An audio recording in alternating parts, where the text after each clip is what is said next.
Super prime time presented by ortho Ayurvedic oil and capsules, जोड़ों के दर्द की बेजोड़ दवा।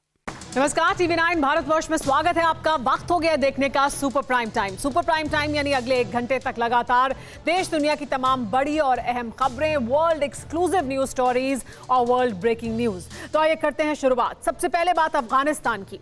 अफगानिस्तान का एक शहर है मज़ार शरीफ, जिसे कब्जाने के लिए तालिबान ने बीते 4 दिनों से पूरी ताकत झोंक रखी है। बेहिसाब गोला बारूद बरसाया जा रहा है। फिलहाल मज़ार शरीफ को लेकर जंग जारी है, लेकिन इन 4 दिनों के भीतर तालिबान ने 7 राज्यों की राजधानी पर तालिबानी झंडा फहरा दिया है। अगला नंबर मज़ार शरीफ का है। ऐसे में सवाल ये खड़ा होता है कि आखिर तालिबानी दहशतगर्दों के टारगेट पर मज़ार शरीफ क्यों आया? क्यों काबुल से पहले तालिबान मज़ार शरीफ को हड़पना चाहते हैं? आखिर अफगानिस्तान के इस शहर में ऐसा क्या है जिसे हासिल करने के लिए तालिबान ने एड़ी चोटी का जोर लगा दिया है? आप खुद देखिए। कहीं बारूद बरस रहा है तो कहीं बम धमाकों से पूरा इलाका ही थर्रा रहा है। अफगानिस्तान के मज़ार शरीफ से तबाही की जो तस्वीरें सामने आ रही हैं, वो किसी का भी कलेजा कपा दे। अब तक यही आशंका जताई जा रही थी कि तालिबान के हिट लिस्ट में सिर्फ राजधानी काबुल है। अफगानिस्तान की कैपिटल पर कब्जा करने के लिए तालिबानी दहशतगर्दों ने पूरी ताकत झोंक रखी थी। काबुल को अलग थलग करने के लिए तालिबान ने चक्रव्यूह भी तैयार किया, मगर इस बीच खबर यह है कि अब तालिबान का पहला टारगेट मज़ार शरीफ है।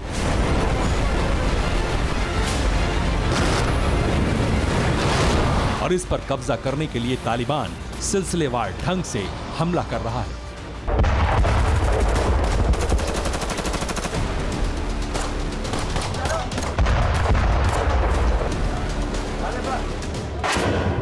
अब सवाल यह है, आखिर तालिबान का सारा फोकस काबुल के बजाय मज़ार शरीफ पर क्यों शिफ्ट हुआ है? आखिर मज़ार शरीफ में ऐसा क्या है जिसके चलते तालिबानी आतंकी हर हाल में इस शहर को हथियाना चाहते हैं, यहां कब्जा करना चाहते हैं? पहले आपको वो समझाते हैं। मज़ार शरीफ अफगानिस्तान का सबसे बड़ा शहर है। राजधानी काबुल के बाद यही शहर अफगानिस्तान की पहचान है। अफगानिस्तान का सबसे बड़ा धार्मिक स्थल भी इसी शहर में मौजूद है। पठान लैंड के नक्शे में यह शहर एकदम बीचों बीच है।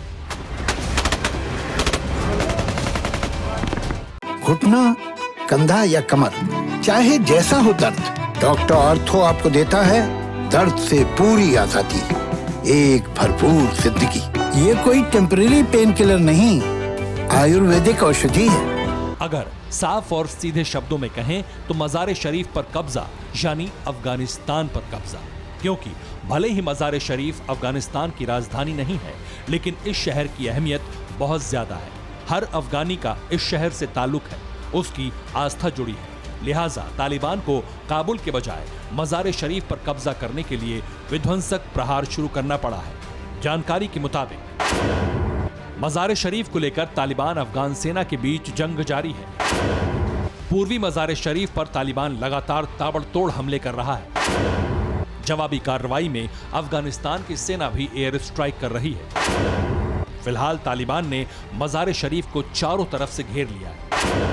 तालिबानी आतंकी रॉकेट लॉन्चर से मज़ार शरीफ पर अटैक कर रहे हैं। मज़ार शरीफ के कई इलाकों में ब्लास्ट की घटनाएं भी सामने आई हैं। मज़ार शरीफ से सटे बॉर्डर से सामने आई इन तस्वीरों को देखिए। ये काफिला तालिबानी आतंकियों का है। सैकड़ों की तादाद में तालिबानी मज़ार शरीफ की तरफ कूच कर रहे हैं। कार, बाइक और एसयूवी में सवार होकर तालिबानी झंडे और हथियारों को लहराते हुए बेखौफ आगे बढ़ रहे हैं।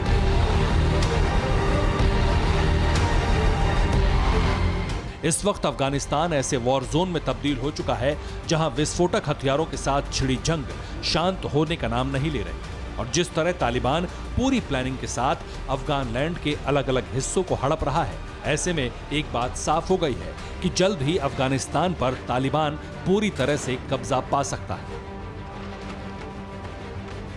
हालांकि अब तक तालिबान काबुल पर तो चढ़ाई करने में नाकामयाब रहा है, मगर मज़ार शरीफ पर जिस तरह तालिबान ने अटैक किया, वो किसी बड़ी अनहोनी की तरफ इशारा कर रहा है। जैसे ही मज़ार शरीफ पर तालिबान के अटैक की खबरें सामने आई, हिंदुस्तान के माथे पर भी चिंता की लकीरें पड़ गईं, क्योंकि कई भारतीय मज़ार शरीफ में रहते हैं और वहां मौजूद इंडियन काउंसुलेट में भी कई इंडियन कर्मचारी काम करते हैं। ऐसे में भारत ने इन सभी लोगों के लिए ऑपरेशन एयरलिफ्ट शुरू किया है। मज़ार शरीफ काउंसुलेट से सभी भारतीय कर्मचारी भारत लाए जाएंगे। वायुसेना का स्पेशल विमान सभी भारतीयों को दिल्ली लेकर आएगा। इंडियन काउंसुलेट की तरफ से भारतीयों के लिए हेल्पलाइन भी शुरू की गई। सभी भारतीयों को पासपोर्ट के साथ काउंसुलेट ऑफिस पहुंचने को कहा गया है। इससे पहले कंधार से भी भारत ने अपने कर्मचारियों को भारत बुलाया था और अब मज़ार शरीफ में मौजूद वाणिज्यिक दूतावास के कर्मचारियों और वहां रहने वाले बाकी भारतीयों को इंडिया लाने की तैयारी की जा रही है ताकि कोई भी भारतीय तालिबान के हमले का शिकार न बने।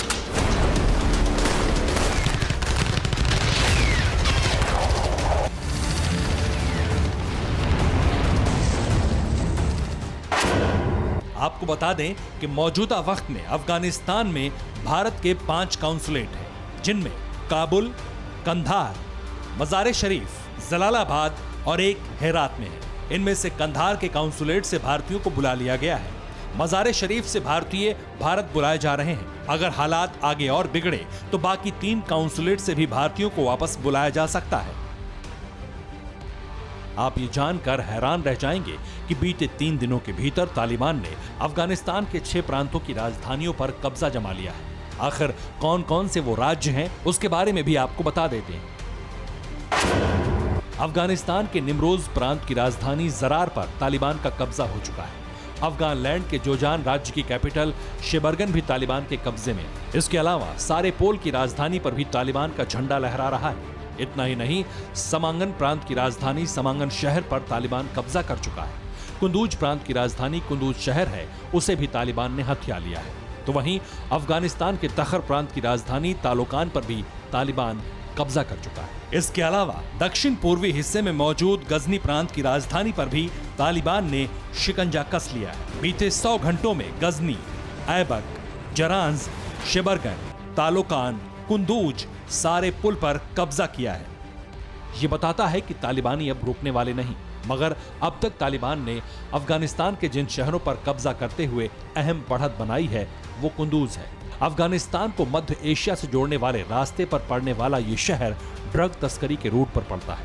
अफगानिस्तान से यूरोप जाने वाली अफीम और हेरोइन इसी सड़क से गुजरती है। इस शहर पर कब्जे का मतलब है कि तालिबान के पास आय का बड़ा स्रोत हाथ आ गया है।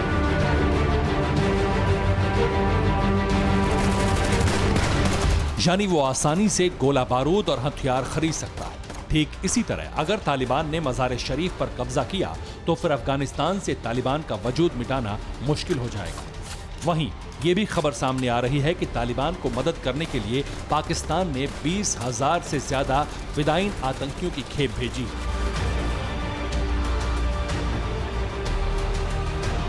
पाकिस्तानी खुफिया एजेंसी ISI मदरसों में पढ़ने वाले इन आतंकियों को अफगानिस्तान की सीमा में दाखिल करा रही है ताकि ये दहशतगर्द तालिबान के साथ मिलकर अफगानिस्तान में तबाही मचा सकें, खून खराबा कर सकें।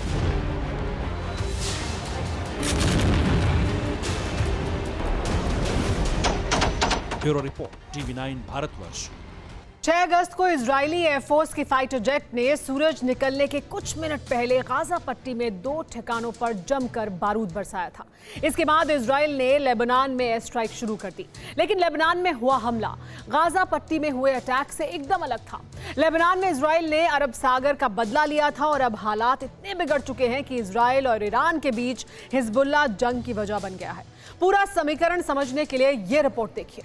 अगस्त 2020 में जो अजरबैजान और आर्मीनिया में हुआ, क्या वो अब इजराइल और ईरान के बीच होने जा रहा है? मई 2021 में जो गाजा पट्टी में हुआ, क्या उससे कई गुना बड़ा कत्लेआम होने जा रहा है? क्या अब इजराइल और ईरान में आखिरी जंग का पहला वार होने वाला है? ये सवाल इसलिए उठ रहे हैं क्योंकि अब हिजबुल्लाह के चीफ हसन नसरुल्लाह ने खुद माना है कि इजराइल के साथ आर पार की लड़ाई का वक्त आ गया है। दरअसल अगस्त के दूसरे हफ्ते में इजराइल की एयरफोर्स और जमीनी सेना ने लेबनान में घुसकर हिजबुल्लाह के कई आतंकियों को मार गिराया। इसके बाद से ही हिजबुल्लाह बौखलाया हुआ है। हिजबुल्लाह क्यों भड़का हुआ है ये तो आप समझ गए होंगे, लेकिन इजराइल क्यों भड़का है ये समझने के लिए आपको अगस्त के पहले हफ्ते में जाना होगा। जब अरब सागर में कुछ ऐसा हुआ था जिसकी खबर तेल अवीव पहुंची तो हंगामा खड़ा हो गया। ये मर्सर स्ट्रीट नाम के ऑयल टैंकर की तस्वीर है। अगस्त के पहले हफ्ते में ये ऑयल टैंकर अरब सागर में था। सफर के दौरान इस टैंकर पर सुसाइड ड्रोन से हमला हो गया। विस्फोट इतना जबरदस्त था कि 2 लोगों के चीथड़े उड़ गए। ये टैंकर लाइबेरिया में रजिस्टर्ड था। इस पर मालिकाना हक जापान की एक कंपनी का था। इसके प्रबंधन का जिम्मा लंदन की कंपनी जोडिएक मैरीटाइम के पास था, लेकिन इस कंपनी के मालिक हैं याल ओफर, जो कि एक इजरायली हैं।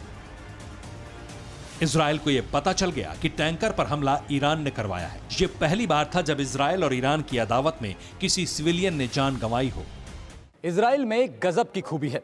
दुनिया में कहीं भी अगर यहूदियों पर हमला होता है तो इजराइल उसे खुद पर हमला मान लेता है, और इसीलिए जब इजराइल को यह पता लगा कि ऑयल टैंकर के हमले के पीछे ईरान का हाथ है तो उसने अगले ही पल से ईरान समर्थित हिजबुल्लाह पर बारूद बरसाना शुरू कर दिया। अब आपको ये बताते हैं आखिर इजरायल को ये कैसे पता चला कि ऑयल टैंकर पर हमले के पीछे ईरान का हाथ है। दरअसल हमले के बाद अमेरिकन मिलिट्री ने सुसाइड ड्रोन के बचे हुए अधजले सैंपल लिए। जांच के बाद 6 अगस्त को अमेरिका की खुफिया एजेंसी ने इजरायल को यह बताया कि जिस सुसाइड ड्रोन का इस्तेमाल टैंकर को उड़ाने में हुआ था वो बिल्कुल वैसा ही ड्रोन है जिसका इस्तेमाल ईरान बीते सालों में कर चुका है। इधर अमेरिका से रिपोर्ट कंफर्म हुई और उधर लेबनान में हिजबुल्लाह के ठिकानों पर इजरायली सेना काल बनकर टूट पड़ी। अब ये आंकड़े देखिए। इन आंकड़ों को देखकर किसी को भी लग सकता है कि अगर जंग हुई तो ईरान इजरायल पर भारी पड़ेगा, लेकिन ऐसा ही होगा इसके आसार कम हैं।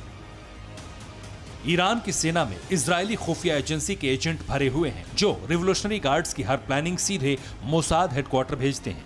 कासिम सुलेमानी की हत्या भले ही बगदाद में हुई, लेकिन सुलेमानी की परफेक्ट लोकेशन एक ईरानी ने ही मोसाद को दी थी। हर साल ईरान में करीब 2 दर्जन जासूस सूली पर टांगे जाते हैं, लेकिन अभी भी ईरान में इजराइल का स्पाई नेटवर्क बहुत ही ज्यादा मजबूत है। मई महीने में जब फिलिस्तीन और इजराइल के बीच जंग भड़की तो इस्लामिक वर्ल्ड ने हमास को आगे किया, हमास को हथियार दिए। कहने का मतलब यह है कि इजराइल से सीधी लड़ाई लड़ने की हिम्मत किसी इस्लामिक कंट्री में नहीं है। ऑप्शन बचता है प्रॉक्सी वार का। हिजबुल्लाह भी ईरान का एक ऐसा नमूना है जो इजराइल के खिलाफ प्रॉक्सी वॉर लड़ता है। हिजबुल्लाह अगर इजराइल को मैदान जंग में आने की चुनौती देता है तो इसमें हिजबुल्लाह की मजबूरी है। वो अपने ठिकानों पर नफ्ताली बेनेट की सेना को कब्जा करते नहीं देख सकता। ये जंग तभी महाजंग बनेगी जब ईरान के रिवोल्यूशनरी गार्ड्स खुलकर इजराइल के खिलाफ युद्ध का ऐलान करेंगे, वरना तब तक प्रॉक्सी वॉर और एयर स्ट्राइक का सिलसिला चलता रहेगा। Bureau report, TV9 Bharatvarsh. घुटना, कंधा या कमर, चाहे जैसा हो दर्द, डॉक्टर ऑर्थो आपको देता है दर्द से पूरी आजादी, एक भरपूर जिंदगी। ये कोई टेम्परेरी पेन किलर नहीं, आयुर्वेदिक औषधि है। अमेरिका और चीन की अदावत का दायरा अब इतना बड़ा हो चुका है कि इसे सीमित कर पाना किसी के भी बस में नहीं रहा। बारूदी बवंडर को दावत देने वाली ये झलक दिखी यूएनएससी की समुद्री सुरक्षा के मुद्दे पर हुई बैठक में, जहां चीन और अमेरिका वैश्विक मंच पर खुलेआम भिड़ गए। सुपर पावर ने सवाल उठाए तो ड्रैगन ने जवाब दिया और 4 समंदर में हाहाकारी मोर्चा खुल गया। हालात यहां तक पहुंच गए कि अमेरिका ने चीन के रक्षा तंत्र को तोड़ने का भी इंतजाम कर लिया। देखिए अमेरिका और चीन के मोर्चे की सबसे लेटेस्ट तस्वीर। चीन की प्रसार नीति के खिलाफ अमेरिका का डंगा, अंतर्राष्ट्रीय बिरादरी की डिमांड यही है।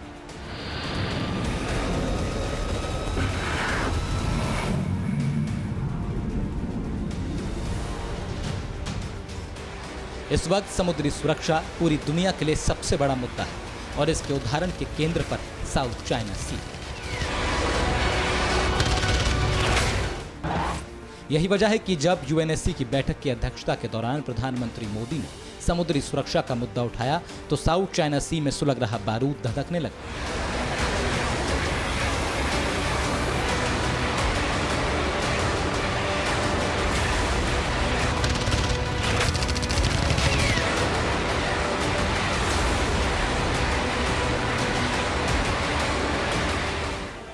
विश्व के सबसे बड़े मंच पर अदावत का मैदान खुला और 2 दुश्मन आमने सामने आ गए।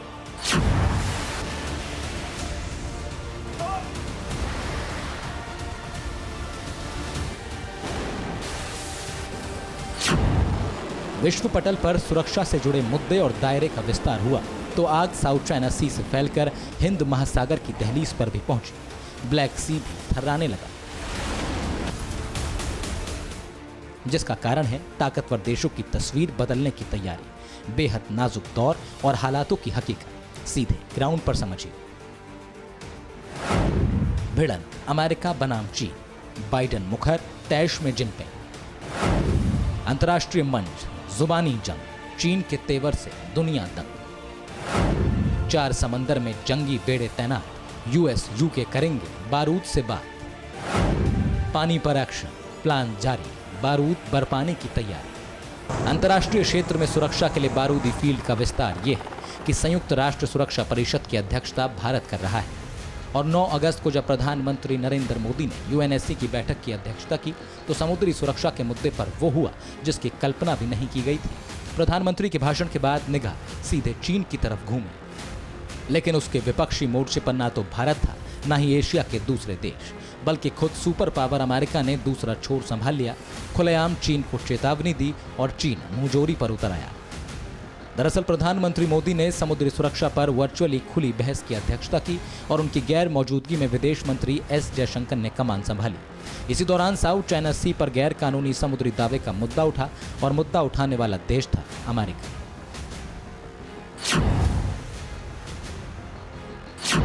अमेरिका के विदेश मंत्री एंटनी ब्लिंकन ने चीन की तरफ से किए जाने वाले समुद्र पर दावे को उकसाने वाली कार्रवाई बताया और फिर उसी मंच पर चीनी प्रतिनिधि ने जवाब देते हुए ब्लिंकन के बयान को गैर जिम्मेदाराना टिप्पणी करार दिया। बस इतना ही होना था कि यूएनएससी की बैठक का माहौल गर्मा गया। अमेरिका ने यूएनएससी में समुद्री नियमों का मुद्दा उठाया, साउथ चाइना सी में अंतर्राष्ट्रीय सिद्धांतों पर खतरा बताया। ब्लिंकन ने चीन का समुद्र पर दावा गैर कानूनी बताया। पड़ोसियों की संप्रभुता पर हमले का यूएस ने विरोध किया, खासतौर पर जब समुद्र में जहाजों के बीच खतरनाक मुठभेड़ और उत्तेजक कार्रवाई का मुद्दा उठा तो चीन के प्रतिनिधि तिलमिला उठे, लेकिन सच्चाई दुनिया जानती है, इसीलिए शब्दों की कमी पड़ गई और चीन को मन महसूस कर रह जाना पड़ा। जो बयान जारी हुआ उसने भावनाओं के तीखेपन को सार्वजनिक कर दिया।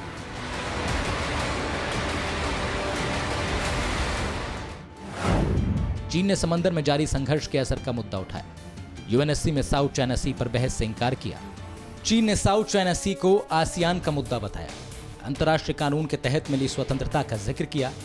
साउथ चाइना सी क्षेत्र के लिए अमेरिका को खतरा बताया, जबकि पूरी दुनिया ये जानती है कि चीन साउथ चाइना सी को लेकर अब तक क्या कर चुका है और उसका असली मकसद क्या है। और यकीनन अगर अमेरिका साउथ चाइना सी से लगे देशों की सुरक्षा की जिम्मेदारी नहीं लेता तो ड्रैगन अपने क्षेत्र का विस्तार नीले समंदर के पार तक कर चुका होता।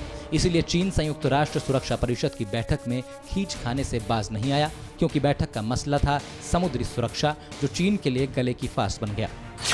हमारे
यानी अमेरिका और ब्रिटेन के जंगी बेड़े समुद्री सुरक्षा के लिए हिंद महासागर से लेकर अरब सागर और ब्लैक सी से लेकर साउथ चाइना सी तक एक्टिव मोड में है। अब बस जिस चीज की कमी है वो चीन के रक्षा उपकरणों का तोड़ है, ताकि जंग की स्थिति में चीन से मुकाबला करने में कोई परेशानी का सामना ना करना पड़े। और अहम खुलासा ये है कि अमेरिका ने इसकी तैयारी भी कर ली है। वो कामयाबी सुपर पावर ने हासिल कर ली, जिससे रूस भी कांप रहा है। चीन के पास रूस का एयर डिफेंस सिस्टम S-400 है। चीन हवाई हमले से अपने देश को S-400 से बचाएगा, लेकिन यूएस ने S-400 को ध्वस्त करने वाला हथियार बना लिया है। यूएस नेवी ने AGM-88G मिसाइल का सफल टेस्ट किया और इस मिसाइल की खासियत यह है कि अपने नाम के अनुसार ही ये missile advanced anti radiation guided होगी, जिसे रूस का S-400 एयर डिफेंस सिस्टम भी नहीं पकड़ पाएगा। वहीं इसकी मारक क्षमता चीन के लिए हाहाकारी साबित होगी। वहीं advance anti radiation guided missile 88G को F-18 और F-35 से भी दागा जा सकेगा। यानी ये तय है कि जंग की सूरत में अगर चीन की हिमाकत बढ़ी तो अमेरिका पूरी तैयारी के साथ समंदर को आग का दरिया बना देगा। Bureau report, TV9 Bharatvarsh. अगर कहीं राहत और बचाव के लिए सेना को बुलाना पड़ जाए तो इसी में समझ में आ जाता है कि हालात कितने खराब हैं। सैलाब के सितम के आगे यूपी के 15 जिले मदद के लिए पुकार रहे हैं। कई जगहों पर सीएम योगी आदित्यनाथ खुद जाकर राहत सामग्री बांट रहे हैं, लेकिन इसके बावजूद सूबे की बड़ी आबादी के सामने सुरक्षित ठिकाने पर पहुंचने का संकट बरकरार है। बुंदेलखंड के लोग बताते हैं कि 1992 और 2005 के बाद पहली बार उन्होंने ऐसा जल तांडव देखा है। अगर आप सैलाब के संकट से दूर हैं तो वाकई खुशनसीब हैं, क्योंकि इस रिपोर्ट में यूपी की जो तस्वीर दिख रही है उसे देखकर चिंता होती है। कहीं नदियों का रौद्र रूप और तबाही ना मचा दे।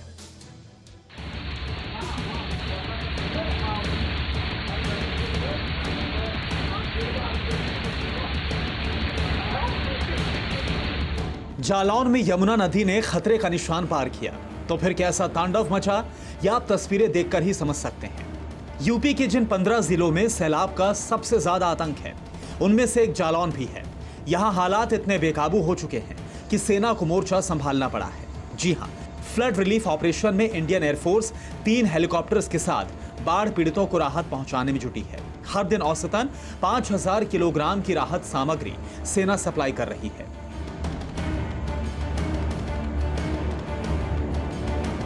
जालौन की तरह हमीरपुर भी बाढ़ से बेहाल है। यहां यमुना बेतवा नदियों का कहर ऐसा टूटा कि आबादी त्राहिमाम करने लगी। सैकड़ों लोग बेघर हो गए। सीएम योगी आदित्यनाथ ने खुद माहौल का जायजा लिया। पहले हवाई सर्वेक्षण किया, फिर बाढ़ पीड़ितों को राहत सामग्री बांटी। उसके बाद प्रशासन के साथ मीटिंग की। उन सभी पीड़ित परिवारों को जो बाढ़ से या किसी भी आपदा से प्रभावित हैं, उन्हें राहत सामग्री जिसमें 10 किलो चावल, 10 किलो आटा, 2 किलो दाल, 10 किलो आलू, सूखा में चना, भूजा, तेल, मसाले, नमक, मोमबत्ती, केरोसिन आदि उपलब्ध कराने की व्यवस्था की गई है। प्रत्येक पीड़ित परिवार को यह सहायता उपलब्ध कराई जा रही है। घुटना, कंधा या कमर, चाहे जैसा हो दर्द, डॉक्टर ऑर्थो आपको देता है दर्द से पूरी आजादी, एक भरपूर जिंदगी। ये कोई टेम्परेरी पेन किलर नहीं, आयुर्वेदिक औषधि है। 8 अगस्त को ही बांदा में यमुना नदी का जलस्तर खतरे के निशान से 4 मीटर ऊपर बह रहा है। केन नदी भी उफान पर है। कई इलाकों में 5 फीट से ज्यादा का पानी जमा हो चुका है, तो कई इलाकों में मदद के लिए एनडीआरएफ को तैनात कर दिया गया है। बांदा से बहराइच राजमार्ग 13 को बंद कर दिया गया है। इसके साथ ही नदियों के किनारे निचले हिस्से में बसे 50 से अधिक गांवों का संपर्क मुख्यालय से कट गया है। पहली चीज़ तो यह है कि स्थानीय परिस्थितियों के कारण भी बरसात होती है और जलवायु परिवर्तन के संक्रमण काल में मौसम के असामान्य व्यवहार, जिन जगहों पे कि कम बरसात होती थी वहाँ पे ज़्यादा बरसात और जहाँ ज़्यादा होती थी वहाँ पे कम बरसात देखने को मिलता है। तीर्थ नगरी प्रयागराज में 8 अगस्त को ही गंगा और यमुना का पानी डेंजर मार्क को पार कर गया। नतीजा ये हुआ कि नदियों का पानी रिहायशी इलाकों में घुस गया। कई इलाके जलमग्न हो गए। पहले जिन गलियों में बाइक और ऑटो चलते थे, अब वहां सिर्फ नाव के सहारे ही जाया जा सकता है। यमुना में चंबल, केन और बेतवा की नदियों का पानी आ रहा है, जिससे संकट और गहराता जा रहा है। 9 अगस्त तक तटीय इलाकों पर बसे 613 परिवारों के 2800 से ज्यादा लोग राहत शिविरों में शरण ले चुके हैं। प्रशासन का दावा है कि आने वाले 50 घंटों में पानी उतरने लगेगा। भोलेनाथ की नगरी इन दिनों गंगा के ताप से सहमी है। कुछ दिनों पहले तक जिन घाटों पर रौनक थी, भीड़ जुटती थी, अब वहां पर सिर्फ बाढ़ का राज है। वाराणसी में खतरे का निशान 71.26 मीटर था, जिसे गंगा पार कर गई और इस तूफान का असर वरुणा नदी पर भी पड़ा और तटों के किनारे बसे इलाकों में सैलाब आ गया। अरे सर, यहाँ 2013 से बहुत बाढ़ आ रही है, बहुत परेशान हो चुके हैं हम लोग, इतना परेशान हो चुके हैं कि यहाँ रहने का मन नहीं करता है। पढ़ाई लेकर हर कुछ डिस्टर्ब होती है यहाँ पे, रहने का ना पानी है, ना खाने को मिलता है, ना लाइट रहती है, कुछ नहीं मिलता यहाँ पे। पौड़ी जिले के चीला रेंज में ऋषिकेश से हरिद्वार जाने वाली सड़क के बीच बरसाती नदी में अचानक से बाढ़ आ गई। इस गाड़ी में कुछ कैदी थे जिन्हें इलाज के लिए अस्पताल ले जाया जा रहा था, लेकिन अचानक से आई सैलाब की वजह से प्रिजनर वैन यहां पर फंस गई। बाद में लोकल पुलिस क्रेन के साथ पहुंची और कैदियों को रेस्क्यू किया गया। Bureau report, TV9 Bharatvarsh. दुनिया खत्म होने की बात जब जब होती है मनगढ़ंत सी लगती है। अभी तक कई भविष्यवाणियां गलत साबित हुई, लेकिन इस बार दावा कुछ हटकर है। बात पूरी दुनिया की नहीं बल्कि कुछ शहरों की ही हो रही है। वैज्ञानिकों का हवाला देकर सोशल मीडिया पर यह चर्चा गर्म है कि इंसान अपनी करनी का फल भुगतेगा और करीब 80 साल में तबाही का ट्रेलर दिखेगा, जो बहुत ही भयानक होगा। लाखों करोड़ों लोग बेघर हो जाएंगे, जमीन पानी में समा जाएगी, समुद्र फैलने लगेगा और जमीन सिकुड़ने लगेगी। वायरल दावों का पूरा सच आप इस रिपोर्ट को देखकर समझ पाएंगे। समंदर से उठेगी ऊंची लहर, डूबने लगेंगे दुनिया के शहर, पहाड़ पर प्रलय का सेंटर, 79 साल बाद पानी से टेरर। वैज्ञानिक रिपोर्ट का हवाला, दुनिया खत्म होने का दावा। दावे बेहद डरावने हैं। पहाड़ से लेकर समंदर तक ऐसा क्या होने वाला है कि दुनिया का नामो निशान ही मिट जाएगा। वायरल खबर में जैसा जिक्र है वैसे ही हाल में है एक शहर। ये कल्पना नहीं, हकीकत है। जमीन को निगलते समंदर के लाखों चश्मदीद पानी के बीच शहर नहीं बसाया गया, बल्कि शहर पर अब पानी का कब्जा है। हद टूटने का अंजाम नाइजीरिया के लोग लागोस शहर में देख रहे हैं। सोशल मीडिया पर वायरल भविष्यवाणी में दावा है कि कुछ इसी तरह से जमीन सिकुड़ती जाएगी और समंदर का पानी कई शहरों की जल समाधि की वजह बनेगा। दावा यह भी किया जा रहा है कि आहिस्ता ही सही, लेकिन वो दिन अब ज्यादा दूर नहीं जब इंसान अपने कर्मों का फल भुगतेगा और प्रलय आने की कहानी सच्ची साबित होगी। दुनिया खत्म होने की नई थ्योरी वायरल हो रही है। दावों के साथ कई तर्क भी हैं। लोगों के मन में अब सवाल है, क्या डूब जाएंगे कई शहर? समंदर मचाएगा ऐसा कहर? कौन सी गलती पड़ेगी भारी? किन शहरों के डूबने की बारी? क्या समंदर से उठेगी सुनामी? कहां से आएगा इतना पानी? दुनिया को बचाने के उपाय वैज्ञानिक ने क्यों नहीं बताए?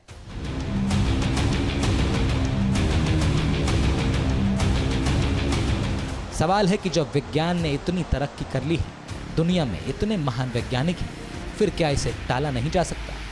वायरल खबर की पड़ताल के लिए हमने पिछले कुछ दिनों में आए वैज्ञानिक दावों और रिपोर्ट्स को खंगालना शुरू किया। सोशल मीडिया पर ही हमें वायरल खबर से जुड़ी एक जानकारी मिली।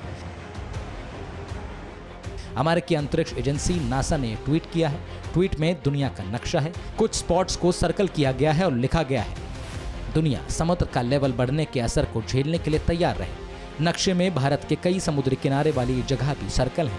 ट्वीट में IPCC का भी जिक्र है, जिसका मतलब है inter governmental panel on climate change.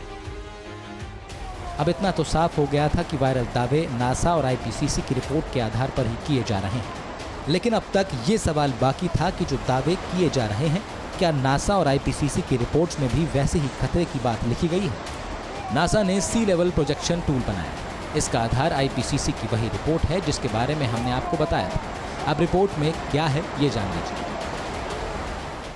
2100 तक दुनिया में गर्मी बढ़ने वाली है। वजह कार्बन उत्सर्जन और प्रदूषण माना गया। औसत तापमान 4.4 डिग्री सेल्सियस बढ़ेगा। 20 साल में ही तापमान 1.5 डिग्री बढ़ने वाला है। यानी बात नई नहीं है, लेकिन खतरा बेहद नजदीक है। ये चेतावनी नई है। आप सभी जानते हैं कि गर्मी बढ़ने की वजह से ग्लेशियर पिघल रहे हैं। अब आने वाले वक्त में ये और तेज हो जाएगा, यानी ग्लेशियर के पिघलने की रफ्तार तिगुनी चौगुनी हो जाएगी। जाहिर सी बात है, जब ग्लेशियर पिघलेंगे तो समंदर का जलस्तर भी बढ़ेगा। अब नासा ने इस पर और रिसर्च की है। अब मैप के जरिए बताया जा रहा है कि आने वाले वक्त में कहाँ कब खतरा बढ़ेगा। बात अपने देश की करते हैं। हमारा देश 3 तरफ से समंदर से घिरा है। नासा की रिपोर्ट के मुताबिक 79 साल बाद 2100 में भारत पर असर दिखेगा। 12 शहरों में आधा फीट से 3.25 फीट पानी भरेगा। भावनगर, कोची और गोवा का मोरमुगुआ में पानी भरेगा। खतरा मुंबई पर भी है। मुंबई का मरीन ड्राइव समंदर के किनारे बना है। चेन्नई, मैंगलोर, विशाखापट्टनम और पश्चिम बंगाल के किड्रोपोर में भी समंदर का पानी पहुंच गया। समंदर का पानी सिर्फ हमारी ज़मीन ही नहीं निगल लेगा, बल्कि इससे देश को बहुत ज़्यादा आर्थिक नुकसान भी होने वाला है, क्योंकि समंदर के किनारे शहर, होटल, मकान, बंदरगाह और कई केंद्र हैं। आईपीसीसी की नई रिपोर्ट में 195 देशों पर विश्लेषण किया गया है। रिपोर्ट के मुताबिक पहले हर 50 साल में एक्सट्रीम हीट वेव आती थी और अब सिर्फ 10 साल में आती है। वायरल खबर में दावा ये भी किया जा रहा है कि इंसान अपने कर्मों का फल भुगतेंगे। ऐसा इसलिए कहा जा रहा है क्योंकि पर्यावरण को नुकसान इंसान ही पहुंचा रहे हैं। जंगल की आग और गाड़ियों से प्रदूषण बढ़ता जा रहा है, जिसकी वजह से पृथ्वी पर तापमान भी बढ़ता जा रहा है। वायरल दावा इन्हीं रिपोर्ट्स के आधार पर है। नासा का अनुमान पूरी दुनिया के लिए एक चेतावनी है। अगर वक्त रहते पर्यावरण को ठीक नहीं किया गया तो निश्चित ही वायरल खबर एक दिन सच साबित होगी। Bureau report, TV9 Bharatvarsh. 2019 में कश्मीर बदला, 370 अतीत बना और आज 2 साल बाद कश्मीर की सियासत के भी बदलने के पुख्ता संकेत मिलने लगे। इस बदले कश्मीर में लंबे दिनों के बाद कांग्रेस नेता राहुल गांधी ने 2 दिन का दौरा किया, जिसमें सिर्फ प्रदेश कांग्रेस कार्यालय का उद्घाटन ही एक सियासी कार्यक्रम था। लेकिन यह सियासी प्रोग्राम राहुल गांधी के कार्यक्रम का सबसे आखिर में हुआ। राहुल गांधी ने अपने कश्मीर दौरे की शुरुआत धर्म के साथ की, जिसमें सर्वधर्म समभाव का संदेश देने की कोशिश हुई। देखिए राहुल गांधी का कश्मीर दौरे से क्या मिले इशारे। अनुच्छेद 370 से मुक्त कश्मीर, हिंदुस्तान की रगों में बहने वाले समानता के भाव वाले लहू की हरारत, अमन की बयार, यही आज का कश्मीर है। और राहुल गांधी को कश्मीर पहुंचते ही इसका एहसास भी हो गया। लिहाजा प्रोग्राम नए कश्मीर के हिसाब से ही बना। राहुल गांधी ने सियासत की जमीन पर भारत के अभिन्न अंग की नब्ज टटोली। नब्ज में नई रवानगी महसूस की तो उन्होंने कश्मीरियत के रंग में रंगने का पूरा मन बना लिया। कहते हैं जब सियासी जमीन नए सिरे से तैयार करनी होती है तो धर्म के लबादे को ओढ़कर मैदान में एंट्री करना सबसे ज्यादा मुफीद होता है, और यही धर्म का लबादा भविष्य में मिलने वाली मंजिल की दिशा तय करता है। हालांकि सियासत की बीच राह में वक्त, जगह और कई बार रास्ते बदलने पर मजबूर होना पड़ता है, और ये बदलाव आगे का रास्ता तय करने के लिए अहम होता है। शायद राहुल गांधी भी इस वक्त उसी जगह खड़े हैं जिसका संकेत उन्होंने खुद दिया है। राहुल गांधी कश्मीर दौरे के दूसरे दिन गांदरबल पहुंचे। गांदरबल में राहुल गांधी ने खीर भवानी की पूजा की। मंदिर से निकलकर राहुल गांधी हजरत बल दरगाह गए। इसके बाद राहुल गुरुद्वारा और हमजा मखदूम की मजार पहुंचे। धार्मिक कार्यक्रमों के बाद राहुल गांधी कांग्रेस के नए भवन में पहुंचे।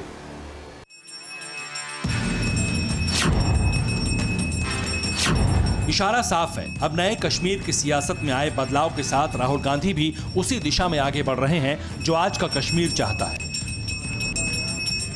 फिलहाल एक आस्था से ही जो है आज का उनका दौरा शुरू हुआ, और माता खीर भवानी मंदिर से बढ़कर उनके लिए आज के दिन की शुरुआत करना सबसे बेहतर था। और कहीं ना कहीं राहुल गांधी यहाँ से अब निकल कर है जम्मू कश्मीर प्रदेश कांग्रेस को लेकर जो है तमाम जो बैठकें हैं वो मुकम्मल करेंगे। माता खीर भवानी का जो मंदिर है, इसकी जो आस्था है वो कश्मीरी पंडितों और तमाम भारतवर्ष के लोगों में है, बहुत है। अच्छा है, यहाँ सब आते हैं, हिंदू मुस्लिम सिख मानते हैं इसको, इसलिए सब यहाँ पर आते हैं। इसको सब अच्छा मानेंगे तो अच्छा ही करते हैं।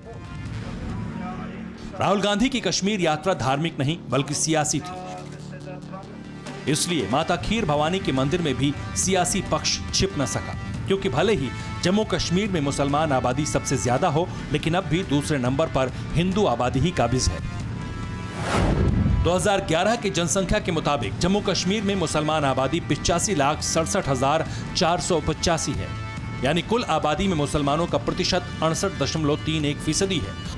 और 2021 की अनुमानित मुस्लिम आबादी 1,02,46,712 है, जबकि इसी पैमाने पर 2011 में हिंदू आबादी 35,66,674 दर्ज है, जो कुल आबादी का 28.44% है। और 2021 की अनुमानित हिंदू आबादी 42,65,742 है। यानी कश्मीर में अपने एजेंडे पर कामयाबी हासिल करनी है तो हिंदुओं को नजरअंदाज नहीं किया जा सकता, और राहुल गांधी ने यह किया भी। अलबत्ता ये सियासी पक्ष खुद राहुल गांधी ने अपनी अगली मंजिल पर पहुंचकर उजागर कर दिया। इससे पहले वो गांदरबल में स्थित खीर भवानी पहुंचे थे, और कह सकते हैं कि वहाँ पे उन्होंने प्रार्थना की, पूजा की, और उसके बाद अब दरगाह हजरत बल में अभी वो पहुँचे हैं। हम आपको कुछ करीब से और तस्वीरें दिखाने की कोशिश करेंगे। अभी दिखाते हैं आपको कि किस तरीके से राहुल गांधी का जो काफिला है वो यहाँ पे पहुँचा है, और उनके साथ जैसा कि कहा जा रहा है केवल कुछ ही कार्यकर्ता है कांग्रेस के। राहुल गांधी पहले माता खीर भवानी के मंदिर पहुंचे, फिर हजरत बल दरगाह। यानी भविष्य की पृष्ठभूमि में होने वाले चुनाव की तस्वीर न सिर्फ कश्मीरी पंडित और हिंदू आबादी के रंग से बनेगी, बल्कि उसमें भरोसेमंद मुसलमान पहले नंबर पर ही होंगे। और ये यकीन के साथ इसलिए कहा जा सकता है क्योंकि अपने तमाम धार्मिक दौरे निपटाने के बाद राहुल गांधी जैसे ही श्रीनगर में कांग्रेस कमेटी के नए दफ्तर का उद्घाटन करने पहुंचे, इसका खुलासा उन्होंने खुद किया। मेरा परिवार दिल्ली में रहता है। दिल्ली से पहले मेरा परिवार इलाहाबाद में रहता था और इलाहाबाद से पहले मेरा परिवार यहां रहता था। कश्मीर में भविष्य के विशुद्ध राजनीतिक मुद्दे क्या हैं? राहुल गांधी ने उनका भी जिक्र किया, जिसकी शुरुआत हुई केंद्र सरकार पर किए गए हमलों से। लेकिन भविष्य में चुनावी माहौल कैसा बनेगा, ये कांग्रेस अपनी रणनीति से जाहिर करेगी, जिसका ट्रेलर राहुल गांधी ने कांग्रेस के दफ्तर में दिखाने की कोशिश की। यहां पे फुल स्टेटहुड वापस मिलना चाहिए और जो लोकतांत्रिक प्रोसेस है,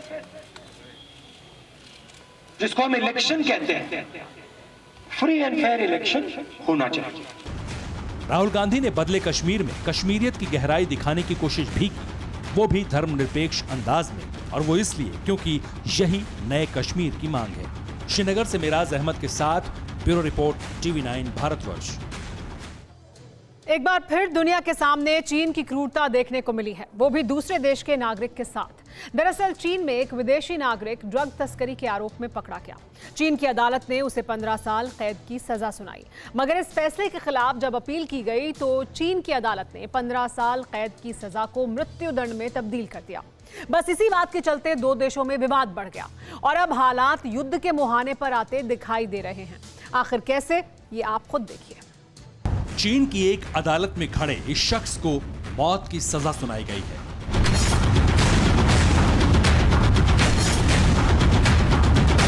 चंद दिनों बाद इसे फांसी के फंदे पर लटकाया जाएगा। मगर आपको ये जानकर हैरानी होगी कि ये चीन का नागरिक नहीं। बावजूद इसके चीन की अदालत ने कनाडा के रहने वाले रॉबर्ट शेलेनबर्ग को ड्रग तस्करी के मामले में मौत की सजा सुना दी।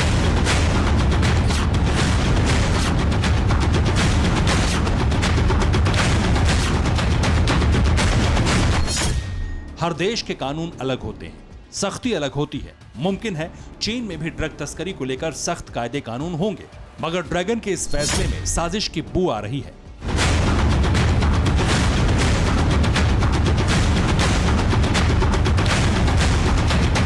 क्योंकि जिस कनाडाई नागरिक को चीन की अदालत ने मौत की सजा दी है, उसे ही साल 2018 में ड्रग तस्करी के मामले में 15 साल की सजा सुनाई गई थी।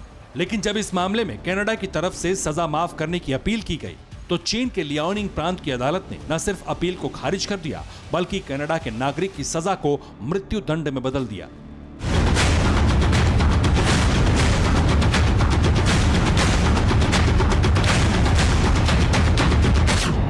इस फैसले के बाद से ही कनाडा और चीन में तनाव बढ़ गया है। एक तरफ कनाडा अपने नागरिक को बचाने के लिए चीन की अदालत के फैसले का विरोध कर रहा है, तो वहीं ड्रैगन अपने हठ पर अड़ा है। वो किसी भी हाल में इस फैसले को बदलने के मूड में नहीं। इस मामले के बाद से ही कनाडा और चीन के बीच आपसी मतभेद भी शुरू हो गए।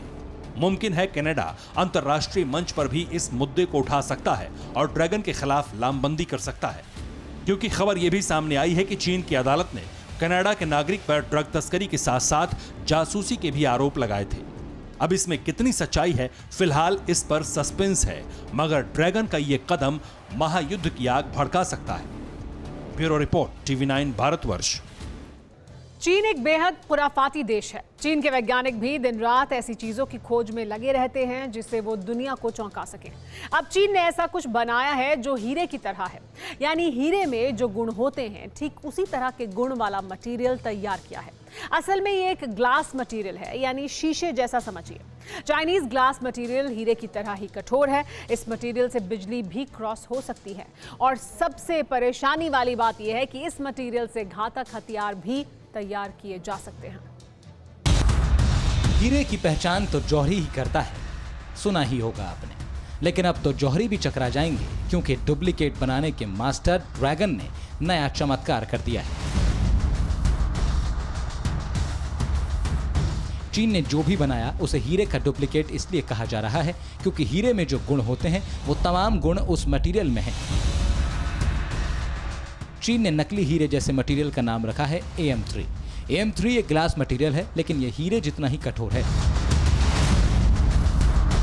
लेकिन अब ये मत समझिए कि आने वाले वक्त में चाइनीज हीरे की ज्वेलरी आएंगी।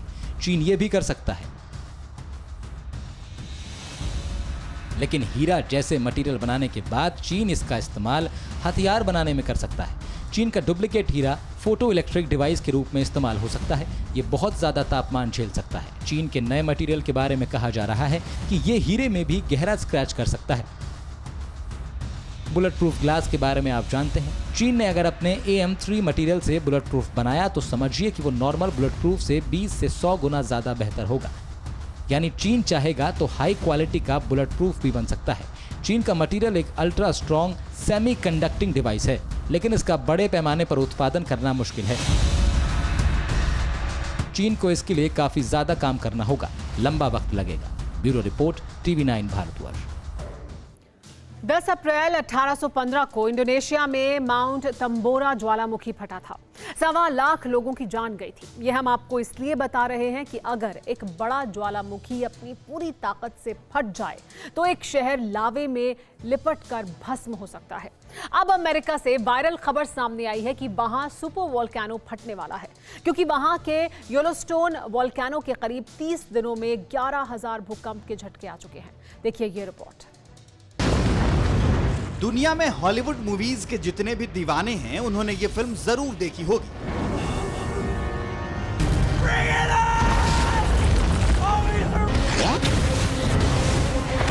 ये साल 2009 में आई अमेरिकन साइंस फिक्शन फिल्म 2012 का सीन है।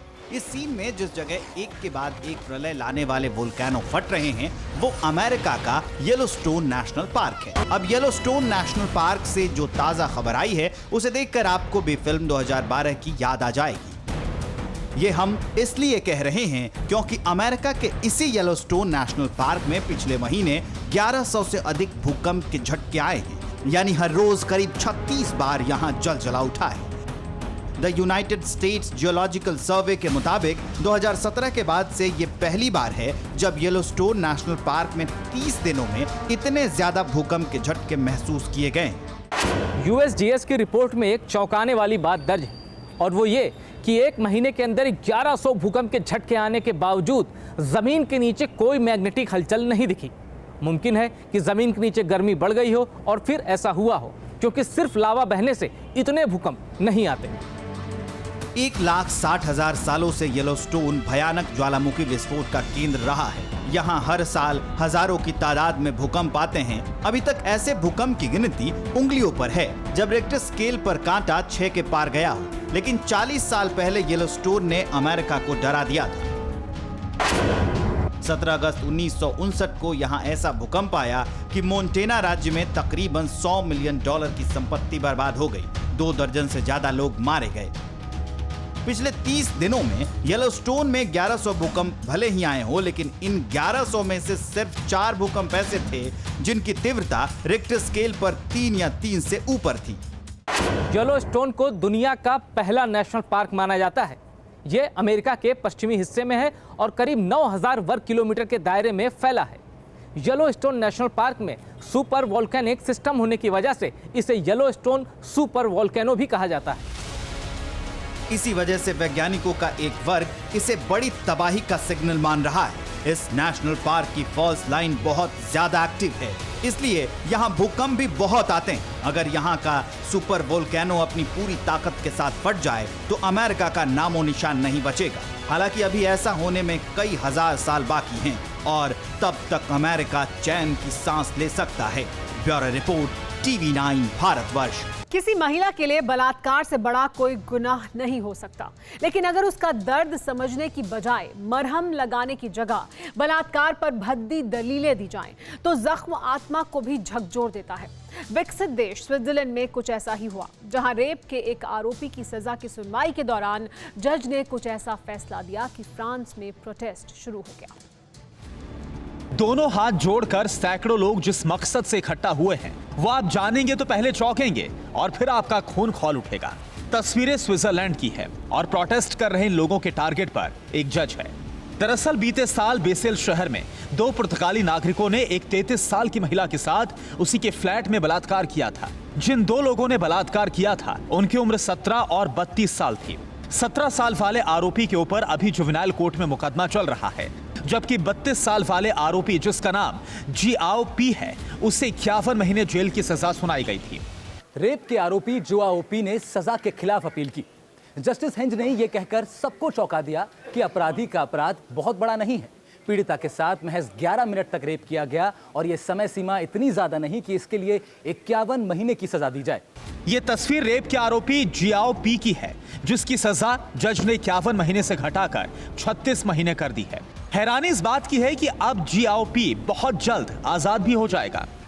इस फैसले के खिलाफ पूरे फ्रांस में गुस्सा है। प्रोटेस्ट कर रहे लोगों ने जज को मैसेज देने के लिए 11 मिनट का मौन रखा। फ्रांस जैसी मॉडर्न कंट्री में एक जज ने जो बातें कही हैं वो नारी अस्मिता के साथ एक भद्दा मजाक है। रेप जैसे घिनौने जुर्म को कम संगीन कहना कानून का भी मजाक है। उम्मीद है कि जज को अपनी गलती का एहसास होगा और वो पीड़िता से भी माफी मांगेंगे और फ्रांस से भी। Bureau report, TV9 Bharatvarsh. अड़ी सोमवार से शुक्रवार शाम 6 बजे सिर्फ TV9 भारतवर्ष पर।